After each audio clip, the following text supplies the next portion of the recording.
Hello children, today we are going to start Unit 8 Coordinate Geometry and the first topic is straight line. So let us define a straight line or a line.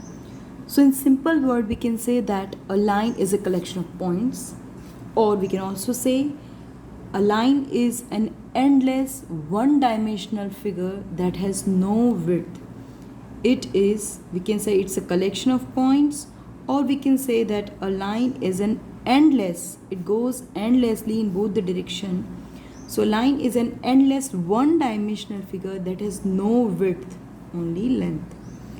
So there are so many definitions. We can also say that a straight line is a curve such that every point on the line segment joining any 2 points, every point on the line segment joining any 2 points on it lies on it. So there are many ways to define a line. Now you all are familiar with the two-dimensional geometries, and you know the terminology like coordinate axis, coordinate plane, how to plot a point in a plane, how to find the distance between 2 points, the section formula. All these we have studied in class 10, but still I'm going to revise. Just have a brief recall of this coordinate geometry which we have done in the earlier classes. So this horizontal and vertical line, this horizontal line is called x-axis and this vertical line is called y-axis. The point where both the lines intersect is called origin, O, and here the right hand side all the values are positive, and on the left hand side all the values are negative. In vertical direction all the values are positive, and in downward direction all the values are negative. That you already know. Now how to represent this plane is called a coordinate plane, or this is also called xy plane. Now how to represent a point in the given plane? Suppose if you are given a point P whose coordinates are 3, 4. Now coordinates of a point. So the first value is the value we call it abscissa. This is the distance of towards this positive axis. The value is positive, it means we are moving here in positive direction. So this point represents this point P whose coordinates are 3, 4. It means this abscissa, this value here on x-axis is 3. It means here the value of x is 3 and the value of y is 4. So this is how we represent a point on the coordinate axis or xy plane. Now how to find a distance between 2 points in a coordinate axis? So if we are given 2 points, point P and point Q, let the coordinates be x1 y1 and x2 y2. Then we can find the distance PQ by using the formula x2 minus x1 the whole square plus y2 minus y1 the whole square. This formula is called distance formula because it is used to find distance formula. So by using this formula we can find the distance between any 2 points on the xy plane. This distance we can find. Now second thing is section formula. The second thing is section formula. We use section formula to find the coordinates of a point which divides a line segment AB whose coordinates are x1 y1 and x2 y2 in the ratio m1 is to m2. We use section formula to find the coordinates of point P which divides the line segment AB in the ratio m1 is to m2 internally. Now how we will find the x-axis? So x and y-axis we can find by using this formula. X-axis we can find by m1 but x2 plus m2 x1 divided by m1 plus m2, and y-axis we can find by m1 y2 plus m2 y1 by m1 plus m2. So this is the section formula we use to find the coordinates of a point P which divides AB in the ratio m1 to m2. Now what if, now there are a few cases, what if the point P is a midpoint of the line segment AB? If P is the midpoint, in that case the ratio will be 1:1. So in that case, at the place of m1 m2 we will simply write 1 and 2. So here the x coordinate will be x1 plus x2 by 2 and y coordinate y1 plus y2 by 2. So I have written here. Now one more formula we have learnt in class 10, and this is to find the area of triangle. If the coordinates of all the 3 points are given, x1, y1, x2, y2 and x3, y3, these are the 3 points, and we have to find the area of a triangle formed by joining all these 3 points. So the formula is area is equals to half within modulus, because area cannot be negative. Now when you take x1 then we will write, after 1 we get 2, so y2 minus y3, okay, then plus next time x2, then y3 minus y1, then x3, then after 3 we'll have 1 y1 minus y2.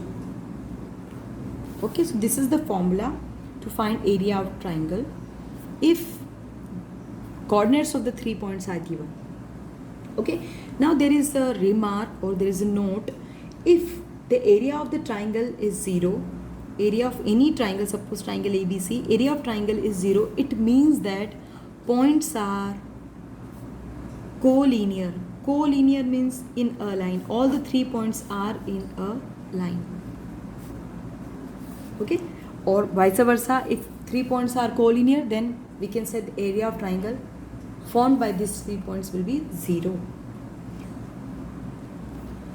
So after this definition, these formulas which we have discussed in class 10, let's start with the straight line. We have already defined the straight line. Now let us define very basic, very important topic of straight line, and that is slope. Slope of a line. Slope of a line. Now what is this slope of a line? It is the angle a line makes with the positive direction of x-axis in anti-clockwise sense. Suppose this is our xy plane and we are given a line, and a line is here L. So slope of this line means the angle between the line and the positive x-axis in anti-clockwise direction, means this angle in this direction. We will start from here. We will start the measure from here. So this is theta and this is called slope of the line, right? Now a line makes two angles with the x-axis which are supplementary. If this angle is theta, then the remaining one means this one will be 180 minus theta. Okay, so this theta is made by the line with the positive direction of, this theta is the angle made by the line with in the positive direction of x-axis, and it is measured anti-clockwise, and this is also called inclination of the line. Inclination of the line or slope of the line. So it is obvious that this theta will always lies between 0 and 180 degree, right? Now the slope of a line is denoted by m, small m. This is called slope, and there is one more name, gradient. Okay, slope of a line or gradient of a line, and the symbol is m and the formula is tan theta. Now why tan theta? Now suppose there is a point here, and if we draw a perpendicular here on x-axis, A, B and C. Now see, in the triangle ABC, it's a perpendicular. So triangle ABC is a right angle triangle. We have to find theta. So theta can be found by using that formula, perpendicular by base. Because if the coordinates of a point are given, it means we are given the value of x and the value of y. Okay, so we can find theta by using tan theta. Tan theta is perpendicular upon base, means AB by BC. That is why slope of the line is equals to tan theta, because tan theta means perpendicular upon base. So slope of the line, or M, is equals to tan theta. So if theta is given, then we can find slope by using this formula. Suppose theta is given 30 degree, then the slope of the line will be tan 30, which is 1 by root 3. Now a line which is parallel to x-axis, a line which is parallel to x-axis,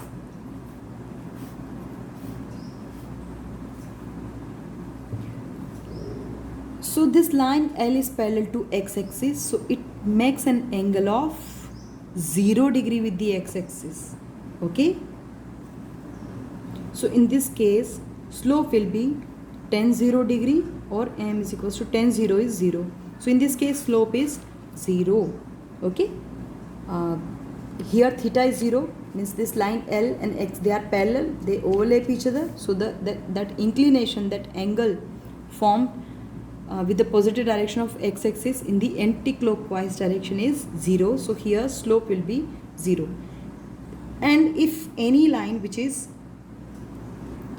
parallel to y-axis, parallel to y-axis, or we can also say perpendicular to x-axis. Okay, any line which is parallel to y-axis, or we can say perpendicular to x-axis, it means the angle formed here is 90 degree. Here theta is 0 degree, here theta is 90 degree, and we know that tan 90 degree is not defined, infinite. So the slope of line whose inclination is 90 degree is not defined. Okay,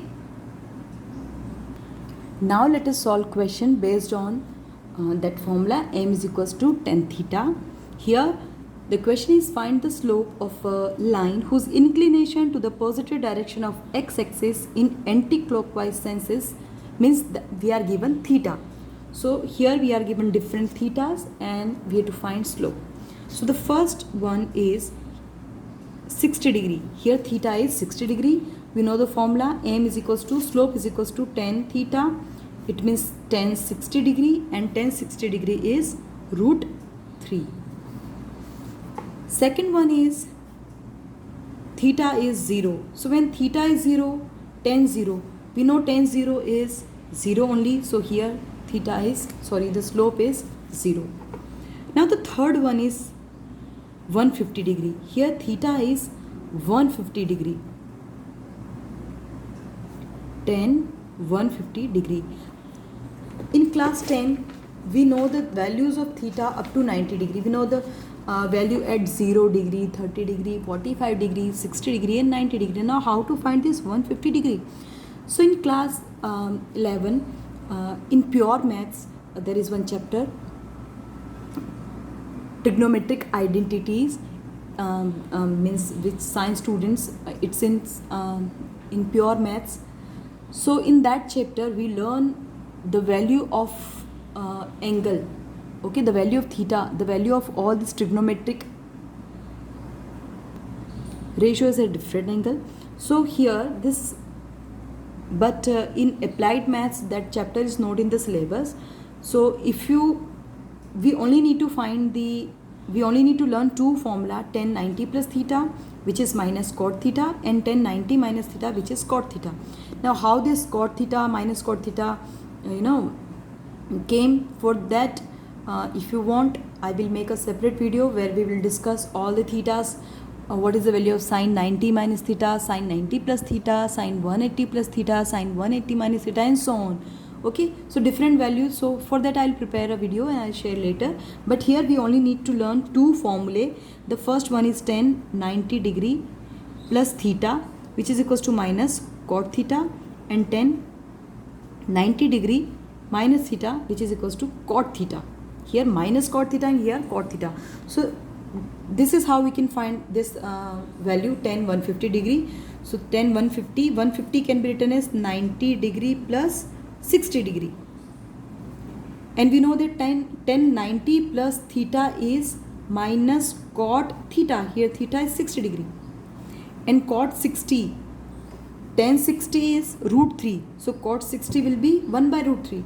And here because of this minus we'll get minus 1 by root 3. Okay, so this is how we can find tan 150 degree. Now next given is 120. The next theta is 120 degree. So slope is tan theta. So tan 120 degree. So we'll write this 120 as 90 plus or minus. Okay, so we can write it as 90 plus 30 degree. And by using the same formula, tan 90 plus theta is minus cot theta. Here theta is 30 degree. And tan 30 is 1 by root 3. So cot 30 will be root 3. And this minus sign is already here. So minus root 3. So here the slope is minus root 3. So from this question we can draw a very important result. And the result is, if the slope is positive, see the slope is positive, it means the angle is an acute angle. Okay. So the first point we can write is, if slope is positive, then the angle formed is an acute angle. It means theta is an acute angle. Okay, see here the value is coming positive, the slope is positive, and theta is 60, acute angle. And what if the slope is negative? The slope is negative, it means theta is an obtuse angle. In both the cases, they are obtuse angle. The slope is coming negative. And what if the slope is 0?